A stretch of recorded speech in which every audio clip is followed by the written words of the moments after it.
raadiyoo sagalee Oromooti. Raadiyoon torbanitti guyyaa 3 wiixata roobii fi sanbata galgala sa'aatii 7 hanga 7 fi walakkaatti karaa dambalii gabaabaa meetir baandii 16 yookiin kiilooheezii 17,850 yookiin oromovoice.org darbu amma jalqaba. Kun raadiyoo sagalee Oromooti.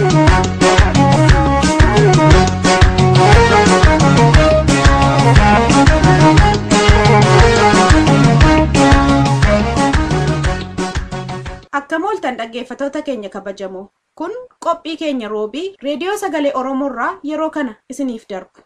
Qophiilee keenya beeksisuun kanan isin wajjiniin turu Anayyaantu Dameeti. Qophiin keenya har'aa oduu fi qophii mala jireenyaati. Muuziqaa torbees ni qabna. Hanga qophiin keenya xumuramutti akka nu wajjiniin turtan isiniin affeera. Amma gara oduuttan isin dabarsa.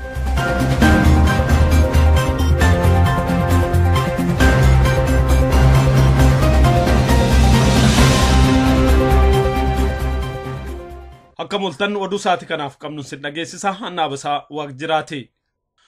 Uummanni Oromoo qabsoo bilisummaa Oromoo yeroo gaggeessaa jirutti gama kaaniin eegumsa naannollee jabeessee akka to'atu hubachiifame. Abbaan Gadaa Bayyanaa Sanbatoo gaaffiif deebii reediyoo sagalee Oromoo waliin taasisaniin akka hubachiisanitti uummata Oromoo eegumsa naannootiif kunuunsa barbaachisu gochuun isarra jiraata.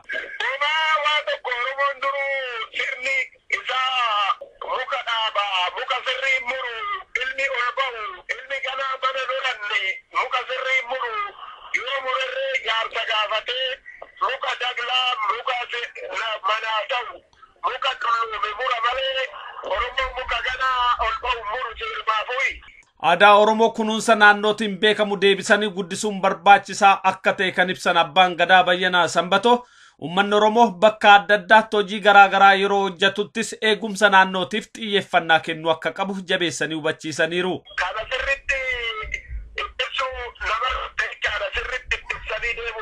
Keessaayyuu yeroon gannaa kun muka dhaabuuf hanjataa waan ta'eef akkuma aadaa Oromoo duriitti muka deebisanii dhaabuudhaan naannoo Oromiyaa akka misoomsanillee Abbaan Gadaa kun dhaamaniiru. Oromiyaa keessatti xiyyeeffannaan bosonaaf waan hin kennamneef yeroorraa gara yerootti bosonni Oromiyaa dhumaa jiraachuunsaa beekamaadha. Lafti Oromiyaa bakka adda addaatti duratti bosonaan uwwifamanii turanis yeroo ammaa kana qullaatti baanii gara gammoojjiitti jijjiiramaa akka jiran odeessachirraa nu gahaa jiru ni hubachiisa. Mootummaa wayyaanee ta'e jedhee lafa Oromiyaa ciruu fi gurguruu itti fufee akka jiru beekame. Uummata Oromoo bifa adda addaatiin gabrummaa jala tursuudhaaf kan xiyyeeffate mootummaa wayyaanee lafa Oromiyaa magaalota gurguddaa keessatti argamu itti yaaduudhaan saba biraatiif gurguruu itti fufeera. Ogeessi bulchiinsa lafaa maqaansaa akka himamu hin barbaanne tokko akka nuuf ibsetti lafa Oromoon irraa buqqa'u irraa gatii xiqqaan mootummaan gatii guddaa elmachaa jira. Karantii magaalaa Finfinnee keessatti compensation in qotee bulaadhaaf kaaree meetirii tokkotti birrii 18 kaffalama per meter square. Daataa qabatamaa moosun yoon sinii kenne Finfinnee keessatti fakkeenyaaf yeroo darbe lease average lease price residential 16,666 per meter square kan isaan ittiin gurguran on average. Hojii saamicha lafaa kana babal'isuuf Oromiyaa keessatti seerri bahes kan Oromoo moggeessuu fi saba biraa fayyadu ta'uu ogeessi kun nu ibseera. Namni tokko ittiin influence godhate akka biyyaatti lafti magaalaa yoo caalbaasiin ta'uu baate hannaaf saaxila nu baasa waan ta'eef lafti kun himatamaa korraapshinii amma handisiinis qabdu gurgurata waan ta'eef officially caalbaasii yoo ta'e the market will govern jedha. Kanaaf korraapshinii hambisa jedhee amansiisu Prime Minister kun Just based on murteessanii labsiin kun nagaariitti ba'e. Uummanni Oromoo akkaan bitanneef lafti gatiinsaa akka qaale'u gochuun duubattis saba Oromoo addatti baasanii moggeessuudhaan sabdi biraa akka keessatti baay'atee Oromoon lakkoofsisaa xiqqaatu gochaa akka jiru beekameera. Labsiin kun ba'e Oromoon tokko magaalatti lafa argachaa hin jiru. Istiil amma isaan bitamaa jira. Rakkoo cunqursaa moggeessaa akkasii ofirraa kaasuuf uummata Oromoo jabaatee qabsoo isaatti fufu akka qabullee hubachiifameera. Oduun sa'aatii kanaaf qabnu kanuma qophii keenyaaf waliin nagaan nu tura.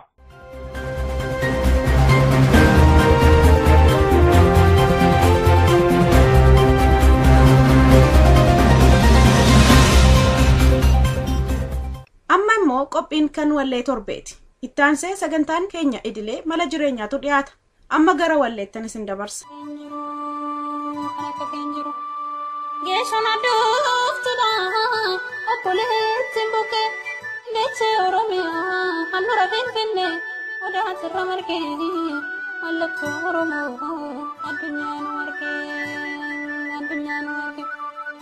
Dhiigni barattoota sirratti lolee lubbuun goota meeqaa daangaa keetti ba'e karaa deemtu normaa sirratti walgahee. Omaa nutti hin taane sirna nama du'e nangarraa hidhamne hanga maalii hiikamne takka duuneen dhumne yookaan jiraanne gidduu lamaan jirra haadhaan fannifamne. Ammas nutti hin baane osoo biyya qabnu biyyarraa facaane bakka taane. Garaan keenya koota dirri keenya kullaa yoo argine nyaanne gaafa gabuudha.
Kun qophii mala jireenyaati. Qophiin mala jireenyaa torbaan guyyaa tokko ni dhiyaata. Kaayoon qophii kana uummanni Oromoo beekumsa, ogummaa fi muuxannoo isaan barbaachisu argatanii akka murtee qajeelaa fudhachuu danda'an hundeessu.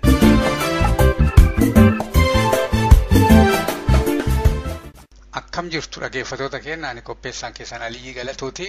Torbaan darbee dhaabni tokko akkamitti uf laalaa yookiin akkamitti uf gulaalaa, akkamitti uf laaluu qaba ka jedhu dhiyeessinee turre adhallee achumarraa itti fufna jechuun. Kan biraa wanti dhaabni tokko itti uf laalu akkuma torbaan darbee haasofnetti yeroo adda addaatitti uf qorachuu qaba. Waan amma assessment jechuudha. Wanti gaaf duraa hin hojjanna jenneef, wanti gaaf duraa hin qabna jenneef, wanti gaaf duraa akkana tolchina jenne kuni bakka jiraa jetteeti laaluun guddisee barbaachisa. Yeroo adda addaatitti gaaf duraa kana jenne jiraa wanti sun. Wanti sun yoo jiraatillee hujaa. Wanti gaaf duraa jenne adda hujaa. Yoo ka hojjanne taate maafi hojjanne jetteeti laaluu qabda. Yaada haa ta'uu, qabeenya haa ta'uu, tarsiimoo baafattee haa ta'uu, yeroo itti deddeebiteeti laaluun guddisee barbaachisaa jechuudha. Yoo san hin goone akka nama furaa balbalan banne qabatee deemuu ta'a jechuudha. Ati yoo kan keetii furaan qabda garuu balbalan banu. Wanti furaa qabdu balbalaan banuuf furaan banne yaannillee kam akkasiitti jira jechuudha. Wayinuu ittiin hin goone garuu mataan kee keessa bakka qabatee taa'u wennaa marasi jinkuu jechuudha. Kanaaf yeroo adda addaatti deebitee waan si keessa jiru kana laaltee dhaabicha keessa jiru laaltee waan hojjanne baasuu qabda jechuudha. Dhaaba kan keessa namallee geeggeessuu qabda. Nama achi keessatti faayidaa dabalaa hin jirre maal jedhaa hin jirre xurataafa baaftee yookiin ammoo akka gorsituu waan adda addaa godhuu qabda jechuudha. Warra haarawatti seensisuu qabda. Meeshaaleen baasanii beekama biyya faranjii kanatti waggaatti harka lama karaarra baasuu hin dandeetta. Soofaa durirra teettu haa ta'u waan adda addaa fuuteeti karaarra baaftee ka biraa haati bitattuuf jechuudha. Aadaa san tolchaniiran waan wayii wal jalaa baasu waan hojjetaa hin jirre waan qajeelaa wanta ta'an jira waan cabeeru waan badeeru waan moofeeru yeroo adda addaa dhaaba kana keessa hombaa dhaabni hin moofaa hin dulloomaa homaa hojjechuu dadhabaa jechuudha. Akka muuzeemii ta'a jechuudha. Muuzeemii ta'ee wama durii haasaa jechuudha waan ammaa homaa waan si himuu hin qabu. Kanaaf yeroo adda addaatitti haaromsiisuu qabda jechuudha laalteeti. Kabiraa dhaabni tokko kan itti uf laalu wanti inni ijaaree hojjetu kuni maamilli isaa eenyu hojjetaarra warri nu hojjennuuf kun warra akkamiiti isaa kanallee adda baaftee ilaalta. Amma fakkeenyaaf warri as hojjettuuf kuni maal qabani maal irraa fudhadheeti dhaaba kiyya kanaan ittiin jabeeffadha. Yoo amma warri ati waa hojjettuuf yoo amma ka Oromoo kun silaa hedduu isaa waan bilaashumaa waa hojjetta wanti ati godhattu isa wayyeessu waan ta'eef garuu isarraa maal fudhadha beekumsa qabamu horii qabamu yeroo qabamu maal qaba ka isarraa fudhadha. Akkamii yoo itti dubbadhe inni maamila kiyya ta'a. Yoo maal jedheen dallalina irraa lixa ka jedhu kanneen illee yeroo adda addaatti qorachuu qaba dhaabichi. Maaliif yoo nama hedduu ofiif fiduu barbaadde warra ofiif fiduu barbaaddu sanniin beettee waa isaan barbaadan hojjechuu haa ta'u dubbachuu haa ta'u haala tolchuu haa ta'u qulqunnamtii haa ta'u haala sanniin mijjeessiteeti namni gara kan kee akka dhufu godhuu hin dandeetta. Yeroo ammoo hajaarraa fidhatte yookaan yoo hin barbaanne ammoo waan isaan hin barbaanne daladdaa jechuudha isaan sirraa dheessanii. Amma maal godhanii kaampaanii gurguddaan kunneen biyya faranjiitti yeroo nama biraarraa fudhachuu barbaadan dhaaba biraarraa fudhachuu barbaadan yoo dhaabni lamaa sadii ka hojii wal fakkaatu hojjete ka'eeti horii baasaniiti waan qara gurguraaran san gatii gabbuusan yeroo gatii gabbuusan warra ganda biraarraa gara ofii as dayyaasaniiti warri kuuwwani akka maamila hin qabaanne godhan yeroo hajaarraa fixatanii warra kaan cufsiisanii jalaa jedhan ammoo gatii jalaa ol kaasan yoo gatii ol kaasan warri qara gatiif dhufe sunniin hin lixaa jechuudha. Yeroo garee ammoo maal godhanii warra maamila kana gammachiisee dubbisee gaafii isaanii gaafatee nama jabaa isaan godhee haasofsiisee maal jedhee waa kunoo isaan gammachiisu hedduutti qaxaraniiti yoo hajaarraa ba'an ammoo garii kompiitara deebisaniiti kompiitararraa akka abbichi tajaajilamu godhan namni baay'een kompiitararra seenee waan silaa tajaajilamuu isarra jiru kana waan hin tajaajilamne dhiisaa jechuudha. Yeroo nama geegessuu yeroo nama ofirraa ari'uu barbaadde waan namni sun hin barbaanne goota. Yeroo nama ammoo ofiif fiduu barbaadde waan namni barbaadu goota jechuudha. Haguma feeteeti qajeelaa ta'uu baate wanti addunyaa kanarra hojjetu yeroo nama barbaaddu waan namichi fiigee dhufuuf wayii tolchuu qabda. Yeroo isarraa fixatte ammoo waan inni hin barbaanne goota inni nuusi biraa lixa jechuudha. Lollawiitu hin barbaachisu uumanni hin barbaanne goota. Yookiin gatii jalaa ol sissita, yookiin tajaajila itti xiqqeessita, yookiin ammoo tajaajila badaatti kennita. Uumatee haa ta'u ofirraa geeggeessitaa jechuudha. Akkasitti hojjetan jechuudha. Yeroo adda addaatitti maamila kan kee beekuuni maamilli kiyya eenyu eessa jiraatanii maal barbaadanii lakkoofsi isaanii akkamii maal uduu godheefii dhufanii maal uduu godhee didanii ka jedhu kanneen dhaabichi yeroo adda addaa qorateeti beekuun guddisee barbaachisa. Maamila ofii yoo hin beekne waa ati xaartee furuutti jisitee hojjettu kana namni isa nyaatu hin jiru, namni isa bitatu hin jiru, namni isa jaju hin jiru jechuudha. Kanaaf yeroo adda addaatitti maamila kan kee beekuun guddisee barbaachisaa jechuudha. Kabiraa wanti dhaabni tokko itti uf laalu ammallee haphateera addunyaa kanarratti waan amma safuu jedhan yookaan ethics wanti akkanaa qajeelaa miti, wanti akkanaa qajeelaa kijibuun gaarii miti nu jissa.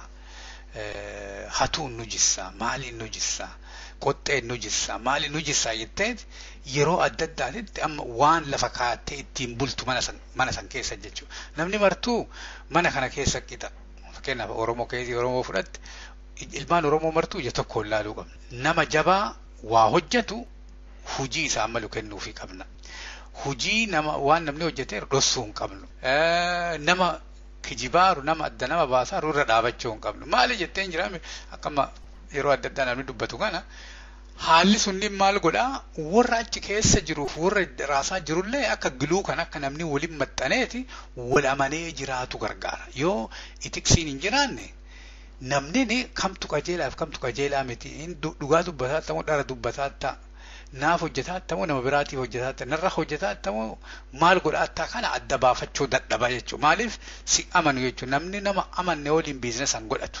Yoo rakkateetuma waan si bira jiru wayii fudhachuu si dhufe malee wanti kunniin waa itti bultu tokko qabaachuun guddisee si barbaachisaa jechuudha. So itiksiin illee waan dhaabni tokko itti uf laaluu qabu keessaa tokko jechuudha. Kabiraa haalli dhaabichi sun keessa hojjetu maal fakkaata? Haalli dhaabni sun keessa hojjetu maal fakkaata? Yeroo kana jedhu waan dhaaba keessa jiru miti amma dhaabni waan naannoo isaa jiru ka isa miidhuu danda'u, ka isa fayyaduu danda'u maal fa'a jira? Amma waan kanneen yeroo ilaaltu siyaasaan naannoo inni keessa hojjetu maal fakkaata? Fakkeenyaaf dhaaba siyaasaa Oromoo fudhatte biitii ollaa martuu nu gargaaruu didde. So Eertiraa tokkitti callatu nu fudhatee jechuudha. Haalli siyaasaa maal fakkaata? Yoo haalli siyaasaa kasiin deeggarri taate maal godhuu qabda? Kun ammoo diinagdee.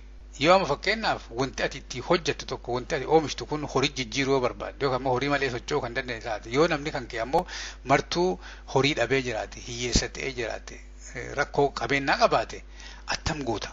Kun amma waan dhaabaa kan kee keessa jiru miti waan raasaa jiru jechuudha. Kun ammoo sooshaale. Yoo namni martuu amma siyaasaa dhiiseeti amantii deebee jiraate ispoortii deebee jiraate sirba deebee jiraate attam godha. Teknoolojii haaroftii yoo dhufe amma akkama feesbuukiin fa tiwutariin fa dhufeeti disruption teknoolojiidhaan siyaasaa ati dur ji'a jaatti waggaa wal geettu sa'a 24 deebisan. Haala sa'a 20 siyaasaan 24 keessatti deebite kana keessatti wanti ani jaaladhe kun akkamii hojjeta? Wanti namni tokko dubbatu waan biraa kan miidhu taate waan biraa kan jessu taate haala kana keessatti akkamii hojjechuu danda'a ka jedhu environment haalli ati keessa hojjettu maal fakkaata? Dhaabni sun hennaa maraa laaluu qaba. Maaliif haala ati keessa jirtu haala ati keessa hojjettu kanatu akka ati milkeeftuu fi akka ati miidhamtullee si godhaa jechuudha. Kanaafuu yeroo adda addaatitti waan kanneen laalteet hin jijjiirama wanti kunniin bakka tokko hin taa'u. Amma biyya faranjii kanatti doolaarri yoo ol ka'eef yoo inni gabbu'e dhiibbaa qaba baqataa irratti. Maaliif namni baay'ee horii biyya erga. Horii agawii dhabda jechuudha. Horii guddaa ka ergu taate yoo ammoo firriftee maaltu doolaara gabbuusa maaltu doolaara ol kaasa jettee ka yaaddu taate itti qophooftaa jechuudha. Yoo kanneen kan beekne taate ammoo gaafa gabbu'eef gaafa ol ka'e illee atini waa jidduu kanatti wanna jedhaa deemtaa jechuudha. Yoo firrifteeti antisipeeti yookaan immoo eegdeeti qajeelatti illee beekuu dhabuun maltaa garuu waan kanneen akka jiru beektee yoo irra qophaa'e dhaabni suni haala sanirraa irraa fayyadama malee irraa hin miidhamuu jechuudha. Kabiraa dhaabni tokko kan ittiin uf laalu waan tolchu kana akka gaariitti tolcha waan amma excellensiidhaan kana waan tolchu kana kwaalitii qaba. Dubbiin isaanii kwaalitii qaba. Hujii isaanii kwaalitii qaba. waan kwaalitii qabu akka namni hojjetu jajjabeessaa dhaabichi. Dhaabni ijaaramee suni nama waa tolchuuf ta'u nama waa bareechisu kana jajaa bakka kennaafi yeroo kennaafi waa itti kennaa maal qaba ka jedhu kan ni ilaalu. Yoo kan barbaachifne taate excellence yoo kan barbaachifne taate amma organization garii keessatti excellence miti kwaalitiin hin taane quantity competing goota jechuudha. Wanta ati tolchitu bareedaallee hin taane akkuma kunoo meeshaan garii meeshaa chaayinaa gatii waan qabsiisu namni isuma bitata. Akka quality guddaan qabneen beekan ji'a 4-5 booda akka baduun beekan garuu isuma bitata maaliif quality raajaan qabdu quantity raajaa qabda jechuudha qabeenya waan hin qabneef so yeroo adda addaatti excellence yookaan kunniin guddisee laallamuu qabaa jechuudha. Kabiraa dhaabni tokko kan ittiin uf laalu pattern yaani akkaataa yeroo adda addaa maal inni amma fakkeenyaaf dhaabni kun gara kufiitii deemaa moo gara jabeennaa deemaa moo gara maalii deemaa kana karaa inni keessa faana dha'u jechuun amma afaan biyya keenyaatti faana dhoofta amma fakkeenyaaf dhaaba adda addaa kanneen amma dhaaba amma beekamu akka adda bilisummaa Oromoo fudhatte yeroo ijaarame san keessa karaa kamiinfa keessa qaxxaamure karaa kamiinfa irratti baduu ga'e karaa kamiinfa irratti ol ka'e yeroo ol ka'u sanni maaltu ol kaase yeroo kufuu ga'e san maaltu kufuu isa geesse. Yeroo wanti isaa akka gaarii dhagaamuu dhabe maaltu akkas isa godhe yeroo wanti isaa dhagaame maaltu so wannoo kan ni ilaalta jechuudha. Inni maal sii kenna beektaa eessatti akka gufuun si mudachuu danda'u ka darbirraa jechuudha. Eessatti ammoo akka itti fayyadamtu si gargaara jechuudha waan keessa lafe. Amma biyya kanniinitti waan darbe si gaafata riferaansii kenna siin jaan eessa fa'aa hojjetteetta maali hojjetteetta jechuudha. Maaliif haalli kan kee ka darbe kun ka dhafu kanallee murteessa ilaalcha jedhurraa waan sanni ilaalanii jechuudha. Dhaaba tokko kabiraa kan ittiin dhaaba tokko ittiin ilaalanii dhaabni kun galii qaba galii gaggabaabaa fakkeenyaaf dhaaba bilisummaaf dhaabatu tokko ta'e bilisummaan aga dhuftuufu achi as waan gaggabaabaa wanti inni lafa kaatee irra hojjetaaru ka walitti waan kan yoo walitti cimmisan yookaan immoo walitti eda'ani bilisummaa fiduu danda'u fakkeenya afaan ofii barachuu afaan ofii hojjechuu biyya ofii akka kun Oromiyaa kana maappii tolchuu nama kana akka inni baratu jajjabeessuu akka inni hojii qabatu qabeenyaan akka inni danda'u fayyaa akka qabaatu qilleensi isaa kan banne waan adda addaa kanneen illee kunniin walisii dabalameeti bilisummaaf si gargaara jechuudha. Maaliif amma qeerroon adda hiriira ba'anii waa akkanaa godhaaran kanneen waan adda uumamee miti. Abbootii isaaniitu isaan tolche.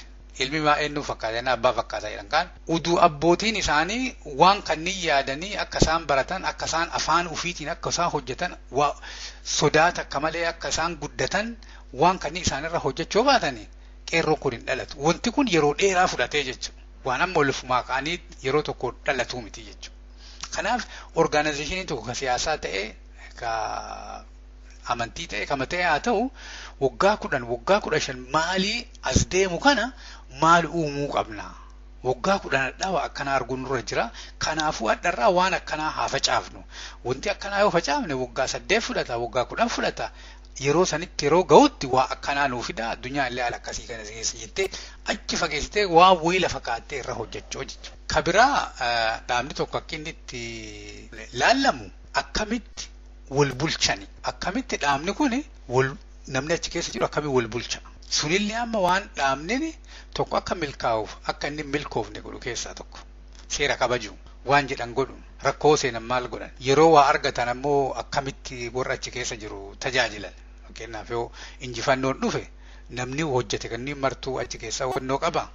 Rakkoolee akkamitti furatan riskii akkamitti maaneejii godhan qabeenya akkamitti achi keessatti baajata isaa attamitti allokeetii godhan waan adda addaa mana kanneen lafa kaanii namoota akkamitti ufi fidan. Fakkeenyaaf namoota achi keessa dhaaba san keessa seensiftullee akkamitti fidda akkamitti baafta akkamitti guddifta akkamitti injiraame leenjifta waan adda addaa sila waan dhaaba san keessatti godhamu kanneen isa kana kanneen illee akkamitti goonaa maaliif goonaa kanneen illee of gaafachuu. Fakkeenyaaf filmaata maaf goona filmaata maaltu seera biyyattiitti si gaafataaf gootamu warra miseensaatis si gaafataaf gootamu yoo filmaata barbaachisamu barbaachisu yoo filmaata yoo barbaachifne filmaata yoo ngoone rakkoo akkanaatiin nu dhalata. Kanaafuu yeroo akkanaa filmaanni akkana ta'uu qabdi. Rakkoon yoo dhalate rakkoon tun akkana furamuu qabdi. murtiin dhaaba san keessatti yeroo geggeeffamtu akkana murteeffamuu qabdi. Yoo murtii akkanatti hin geessine sababa isii namni wal dhalaba. Yoo namni wal dhabe namaa goonu keessaa yaa jedhaniiti waan adda addaa tolchanii jechuudha. Waan amma gabanas jechuudha. Kabiraa dhaaba san keessatti wanti adda addaa akkamitti deema waan amma kama namni achi keessa jiru hedduu waan ta'eef odeeffannoo achi keessa jiru akkamiin naannofti. Namni waan achi keessa jiru akkamiin argaa. Fakkeenyaaf information adda addaati jira, waan adda addaati jira achi keessa. Akkamiin waan kanneen aksesii godhani. Fakkeenyaaf waan nama hagawii jalaa dhofamuu qabu jira, namni hagawii beekuu qabu jira, waan namni martuu beekuu qabu jira. Wanti kunniin akkamitti maaneejii ta'a. Dhaaba san keessatti akkamiin maaneejii ta'a. Akka dhaabni suni akka dhaabaatitti fankshinii godhuuf. Kabiraa wanti dhaabni tokko itti ilaalamu haqa eegu. Haqa miseensotaa eega. Ija tokko laala. Murtii inni kennu kun ka odeeffannoo qajeelaa irratti hundaa'emu. Ka dharaatimu. Kaan caalfata nama achi keessa jiru wal caalchammoo ija tokko laalani.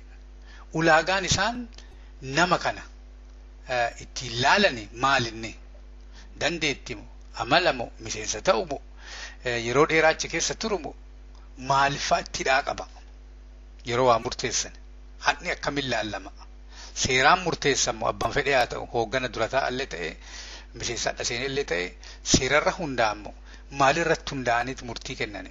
Kabiraa dhaabni kuni haala kami ijaarameera.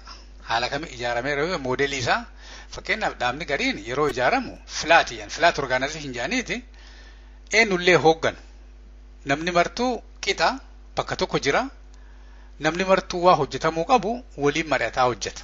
Dhaaba garii keessatti immoo gubbaarra CEO jira jechuun nama waan kana murtii kennutu gubbaarra jira. Namni kuni dhaabni kun gara sachi deemuu qaba akkana ta'uu qaba jedhee waggaadha waggaa 5 waggaa 7 waggaa 10 dhaabni kun gara akka deemuu qabu warra yaadu jechuudha.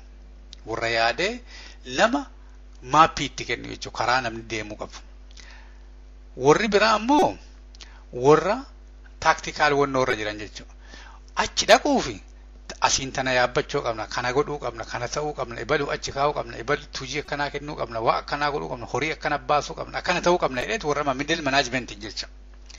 Warri kun ammoo warra kitchenii jechuudha opereeshinii irra jiru. So opereeshinii irratti waan guyyaa guyyaan tolchan jechuudha fakkeenyaaf dhaqee waraanuu ta'e maal ta'uu ta'e uumaa adda addaa godhan jechuudha. Warra akkasiiti. So amma organizationin gariin top downii qaba jechuudha.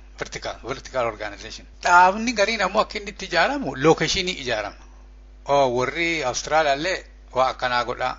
Warri Ameerikaa kana godhaa. Warri Awurooppaa kana godhaa. Warri Midilistii kana godhaa. Afrikaan kana godhaa. Maaliin kana godhaa. Gubbaarratti ammoo hooggana tokko filannaa jedha. So maaliin ta'a dhaabicha kana yeroo ijaartu lookeshinii ijaartaa jechuudha. Bakka isaan jiraniin ijaartaa jechuudha. Dhaabni gariin ammoo akkitti ijaaramu waa isaa hojjetaniin dipaartimentiin ijaarama. Accounting department, IT department, human resource department, Mali department jetteeti akka hojii isaaniitiin keetteeti hooggana isaaniitti gooteeti gubbaarratti namni tokko waan kana koordineetii godhaa jechuudha. So moodelii atitti ijaartu suni murteessa amma dhaabni kan ka'e yoo dhaaba ajajaan wanti martuu akkasi deemuu qabu yoo akkasi kamil kaa'u taate vertical organization ijaarta. Yoo ammoo namni martuu fedhii waliin dhufee wanti kun waan kiyya jedhee ka hojjetu taate filaatiin illee uumataa jechuudha. So organizationin kunneen advantage fi disadvantage isaa miidhaa fi faayidaa isaa akkaataa itti hojjetamu jira. Inni baay'ee badhaa inni nu isaa yeroo dheeraa nama barsiisan jechuudha waan amma daqiiqaa tokko lama keessa haasaaru kana isaa badhisanii nama haasan. Garuu moodelii kamii uduu ijaarame irra waan gaaf duraa ijaarreef san hojjeta. Ka jedhu kana guddiseeti murteessaa jechuudha. Sagantaa mala jireenyaa kaadhaa asumarra raawwanna torbaan itti deebina jechuun sagantaa kadhumaa waa'ee dhaabni tokko akkamitti uf ilaalaa kadhumaa torbaan dhufu itti deebina. Addaa fi yeroo gaarii na qabaadhaa fayyaa ta'a.